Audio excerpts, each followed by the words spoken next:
I just bought a handgun for under $300 from Palmetto State Armory, and we're gonna find out if it can cycle 200 rounds. 15, let's go. Didn't lock open, but we are empty.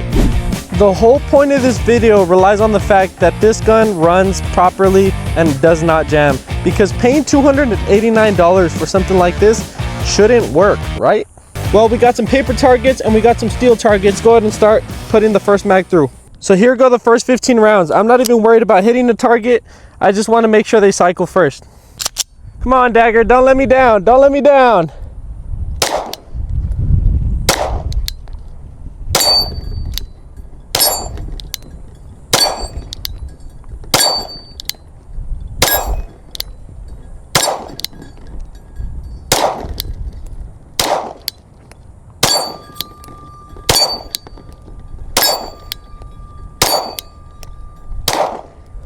It even locked open. Here we go.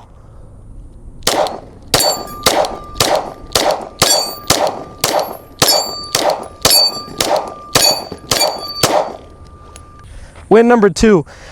Also, guys, if you're like, who cares? It ran 30 rounds. It's brand new. Yeah, except I paid $300. Now we're looking at 15 rounds through a Pro Mag.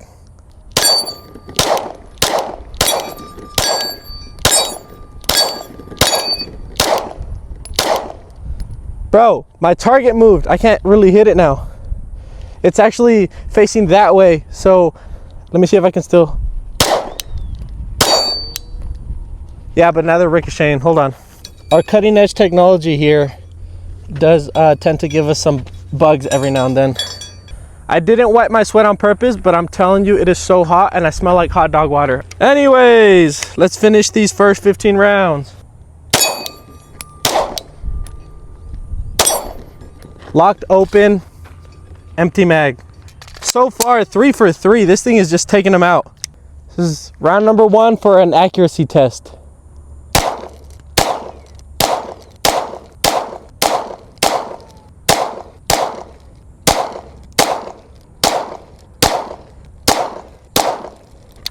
Okay, so out of 15 rounds, we have 2 direct hits, and our group is probably about 7 inches wide. At 10 yards, that's not too good. We'll equate most of that to the shooter, but if you notice, all of the rounds are below the target. And it was because I have the high-rise sights. If I'm aiming dead center on the sight, I'm still aiming low. So I'm gonna try over here. I'm gonna aim high, and I'm gonna see how accurate we get there and compare the two.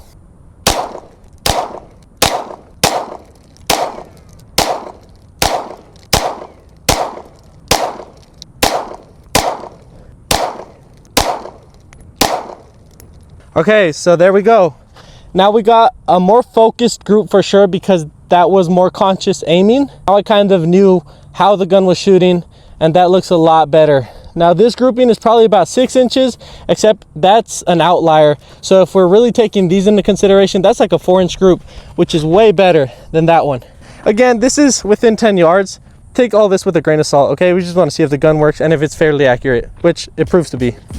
Okay, so forgive me for getting up close and personal, but it is time to take a time out because it's too damn hot, and I did want to tell you guys about the actual gun itself. Also, forgive the cicadas for wanting to join in. So anyways, if we start here at the top, we do have the SW1 slide, which has some pretty aggressive serrations towards the rear, and it does have these window cutouts. You got 3 window cutouts on each side, so it makes for a little bit of weight reduction. I think it is a pretty aggressive slide, and I really like it. I think it's better than a basic Glock or any enclosed slide. It still works as a gripping point, but I think it's more aesthetic than anything. Here at the tippy top of the gun, when you look at it from a bird's eye view, you do have this angled cut. That way it is a little bit easier to holster, kind of like the reverse engineering of a flared magwell, where you would enter the magwell and it guides it in. This is kind of the opposite of that. We do have our suppressor high sights, except we do not have a threaded barrel, which is fine because with these daggers, it is pretty much a Lego block and you can just go ahead and swap out parts like crazy. It is definitely something to get used to. Like you saw there, you do have to adjust for your shot at close ranges, and also the rear sight is in front of the optics mount. So that is also something pretty different versus people that expect it on the back. Speaking of the optics mount, you do have an RMR footprint. It does ship with some screws and the plate as well, so that's really nice. Actually, I have it here. So there you go. You do get the layout and instructions of how you're supposed to orient them. You get the Allen key, the plate, and the screws. We do have a polymer frame, and let's go ahead and talk about a rail here up front. You can go ahead and mount the light of your choice. I mean, obviously if it fits, then great, and if it doesn't, then you can try to work it like that. But they do make some holsters for certain lights that you can attach onto this gun, which is really nice. There is a lot of aftermarket ability. Like I said, they are Lego bricks, and essentially this is a Glock Gen 3 clone. And as a gun manufacturer or holster manufacturer, if you don't make Glock parts, then what are you doing, you know? And moving towards the back of the gun, you do have a beaver tail, which most Glocks are just chopped off here at the end. But this one does have a little bit of a beaver tail, which I really enjoy. Not that you ever get slide by on a lot of Glocks, but for the most part, this is definitely gonna go ahead and stop that.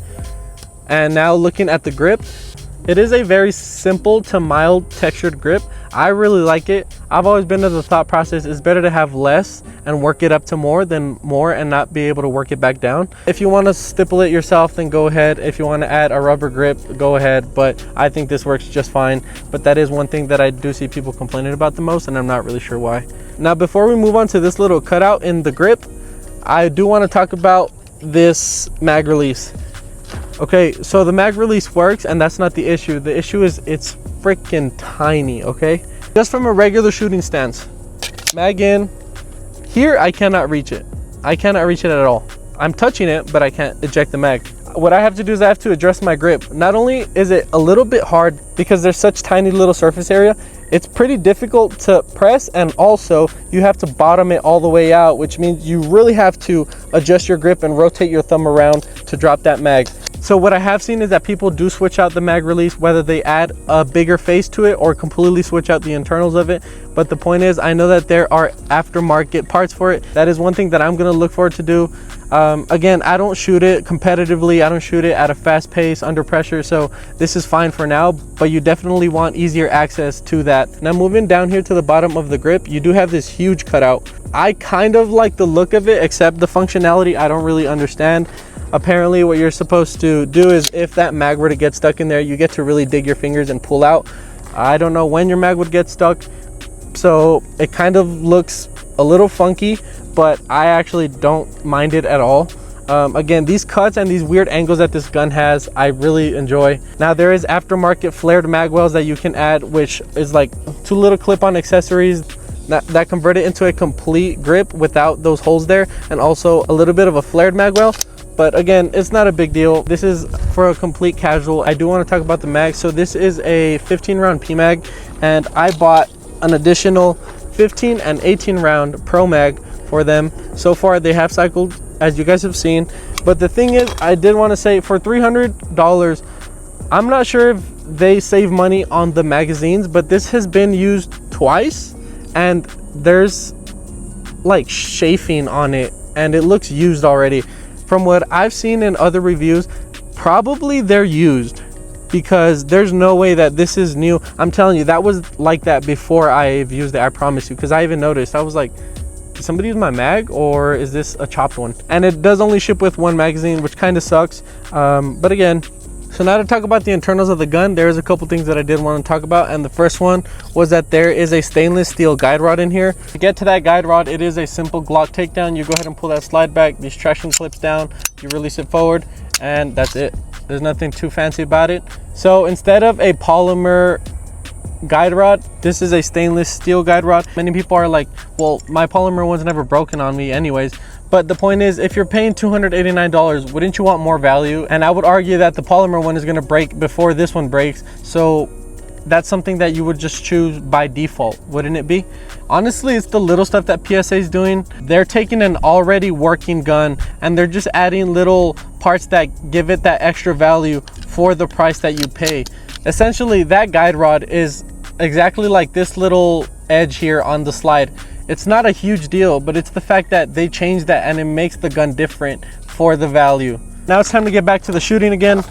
Second 100 rounds. All right, so here we go. We're gonna do 3 mags in a row. That's gonna be 48 rounds with the 15, 15, and 18. This is more of just, let's see if the gun runs, okay?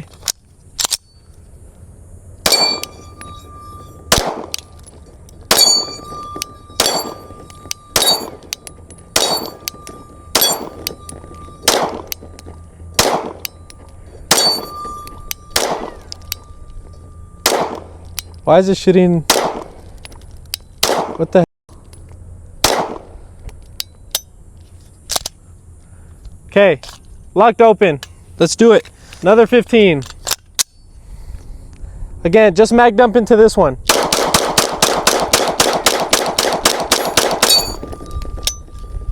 $18.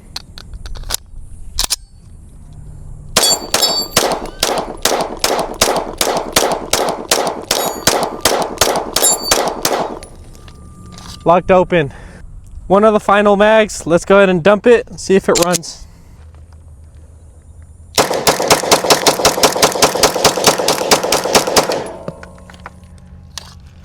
$18. $15. Let's go. Didn't lock open, but we are empty. Purely value based, it's hard to dislike and it's hard to say that it doesn't run. Hey guys, so kind of just the final thoughts. Out of 200 rounds, it jammed 0 times. The only thing was that it didn't lock back, but all guns tend to do that every now and then. And the main selling point is that for $300, you can get a really good gun based off of a really good platform, a bunch of features, and aftermarket ability to make it yours. I think it's really hard to beat in my opinion, but let me know what you guys think down in the comments. I appreciate you guys for tuning in. Let's go ahead and hit 15,000 subscribers. I know we will, and we're gonna do it quick. So like I said, thank you. I appreciate it. You guys be safe. Have a good day. Peace.